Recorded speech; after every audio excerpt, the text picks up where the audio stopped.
Hello everyone, आज हम बात करेंगे गोल्जी कॉम्प्लेक्स के बारे में। Camillo Golgi in 1898 first observe densely stained reticular structure near the nucleus. These were later named Golgi bodies after him. Camillo Golgi ने 1898 में सबसे पहले न्यूक्लियस के पास डेंसली स्टेन्ड रेटिकुलर स्ट्रक्चर देखा था, जिसे बाद में नाम दिया गया गोल्जी बॉडीज।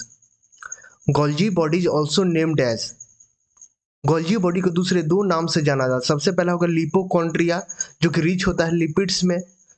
सेकेंड हो गया डिक्टियोजोम्स, जो कि एक प्लांट गोल्जी बॉडी है। The cytoplasm surrounding Golgi body have fewer और नो अदर ऑर्गेनेल्स। जो साइटोप्लाज्म गोल्जी बॉडी को सराउंड करता है उसमें या तो बहुत ही कम या तो ऑर्गेनेल प्रेजेंट ही नहीं होता है, जिसे हम गोल्जी ग्राउंड सब्सटेंस और जोन ऑफ एक्सक्लूजन कहते हैं। अब हम बात करेंगे स्ट्रक्चर की। Golgi complex made up of three parts, तीन पार्ट से बने होते हैं, सिस्टर्नी, वेसाइकल्स और ट्यूब्यूल्स। सबसे पहला बात करेंगे सिस्टर्नी की। These are flat dish shaped sac like structure. Many cisterni are arranged in a stack parallel to each other. Cisternae जो होता है फ्लैट डिश शेप्ड होता है, सैक लाइक स्ट्रक्चर होता है। मेनी सिस्टर्नी जो कि अरेंज होता है स्टैक में, जो कि पैरेलल होता है एक दूसरे के। डायमीटर की बात करें तो 0.3 micrometre to 1 micrometre. Dense opaque material inside cisternae is called nodes. Dense opaque material जो कि इनसाइड सिस्टर्नी में होता है उसे नोड्स कहते हैं। Varied number of cisternae are present in Golgi complex. Variable number में सिस्टर्नी प्रेजेंट होता है गोल्जी कॉम्प्लेक्स में। The Golgi cisternae are concentrically arranged near the nucleus. Golgi cisternae nucleus के पास कॉन्सेंट्रिकली अरेंज होता है। Convex surface of cisternae which is towards nucleus is called cis face और forming face. Nucleus के तरफ जो convex surface होता है सिस्टर्नी का, उसे हम सीस फेस और फॉर्मिंग फेस कहते हैं। Concave surface of cisternae which is towards the membrane is called trans face और मैच्योरिंग फेस। मेम्ब्रेन की तरफ जो कॉन्केव सरफेस होता है सिस्टर्नी का, उसे हम ट्रांस फेस और मैच्योरिंग फेस कहते हैं। ये एनसीईआरटी का इंपॉर्टेंट पॉइंट है जिसे आपको याद रखना है। The cis and trans face of organelle are entirely different but interconnected. जो सीस और ट्रांस फेस होता है ऑर्गेनेल का, एकदम डिफरेंट होता है एक दूसरे से, लेकिन एक दूसरे से कनेक्टेड होते हैं। सेकेंड हो गया tubules. These are branched irregular tube-like structure associated with cisterni. Tubules जो होते हैं ब्रांच होते हैं, irregular tube-like structure होते हैं जो एसोसिएटेड होते हैं सिस्टर्नी से।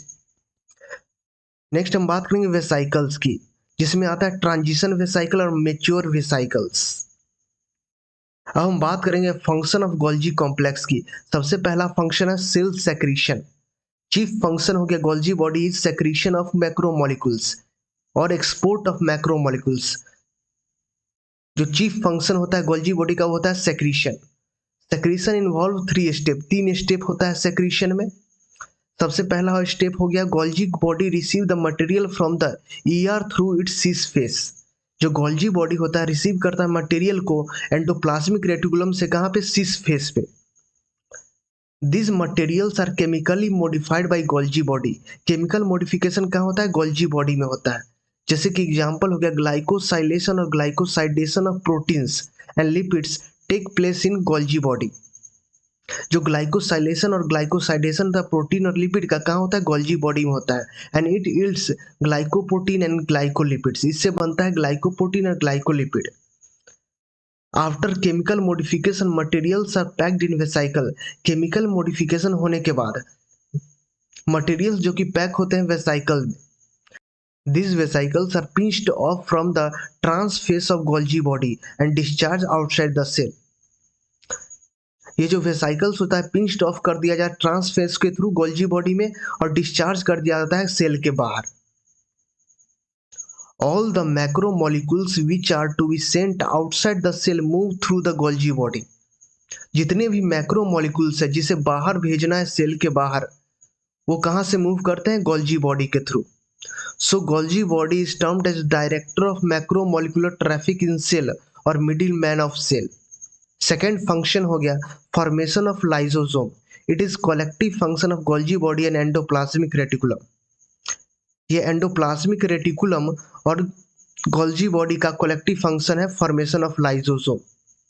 थर्ड फंक्शन हो गया synthesis of cell wall material, polysaccharide synthesis. Number 4 function हो गया cell plate formation, phragmoplast during cell formation.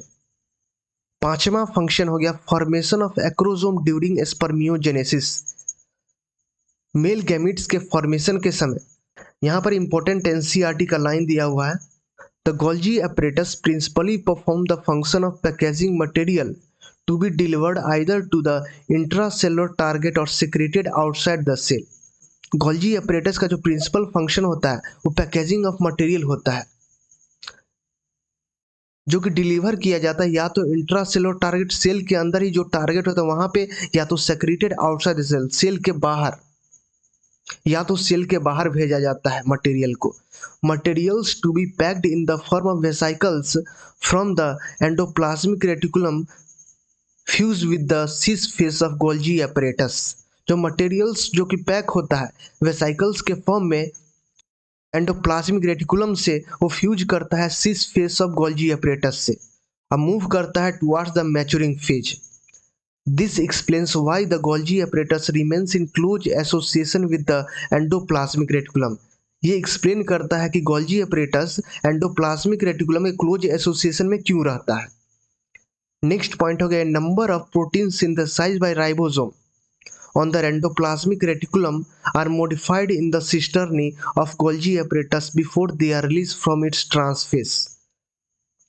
जितने भी प्रोटीन सिंथेसाइज हुआ है राइबोसोम के थ्रू एंडोप्लाज्मिक रेटिकुलम में, वो मॉडिफाइड होता है सिस्टर्नी में गोल्जी apparatus के ट्रांसफेज से रिलीज होने से पहले। नेक्स्ट इंपॉर्टेंट पॉइंट हो गया Golgi apparatus is the important site of formation of glycoprotein and glycolipid.